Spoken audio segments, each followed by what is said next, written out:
Le plus grand jour de shopping de l'année en Amérique, le vendredi noir, le jour suivant Thanksgiving, est terminé. Mais pour ceux qui sont toujours à la recherche de promotions, tout n'est pas perdu. Le Cyber Monday a été l'occasion pour les boutiques en ligne d'inonder leur site internet de bonnes affaires. Voyons ensemble ce qui se cache derrière les promotions visant à attirer le chaland.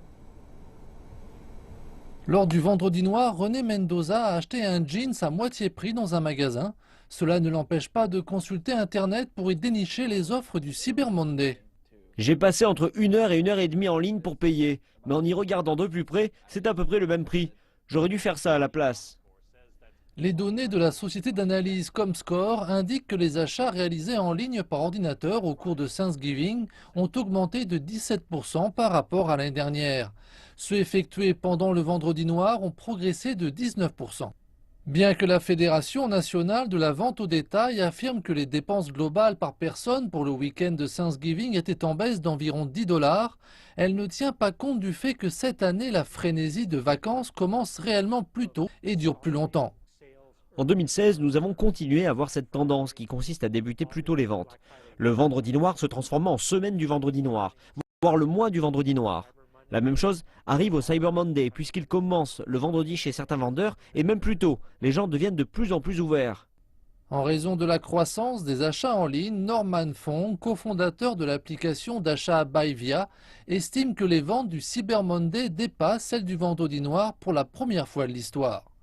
Et tandis que la société de données Slice Intelligence avance qu'Amazon a généré 36% des ventes du Cyber Monday l'année dernière, Fong affirme que les commerces traditionnels font face à un défi plus compliqué.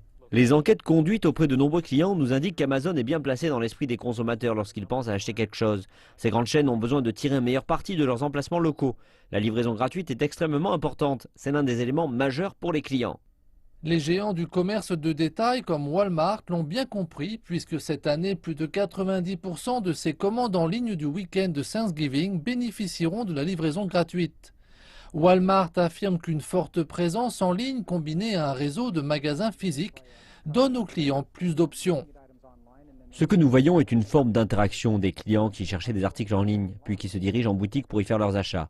D'autres commandent en ligne avant de récupérer leurs articles dans les magasins. Une autre chose qui est vraiment intéressante à voir cette année, c'est que nous avons vu une augmentation d'environ 25% du nombre de clients qui utilisent l'application dans le magasin pour se renseigner sur les produits. Mais les clients utilisent également leur téléphone pour connaître les propositions de la concurrence. C'est pourquoi Steve Breen dit que les équipes de Walmart font exactement la même chose. Tout au long de la journée, nous observons les sites populaires. Nous faisons une évaluation compétitive et ajustons les prix que nous devons modifier. Nous avons donc un plan assez solide, c'est un bon plan, mais nous restons souples pour pouvoir réagir face à la concurrence. Plus fort que le Cyber Monday, Walmart a lancé la Cyber Semaine. Tout en conservant l'esprit, il ne s'agit plus d'un ou deux jours, mais plutôt d'une saison complète de shopping, à la fois dans les établissements traditionnels et sur Internet.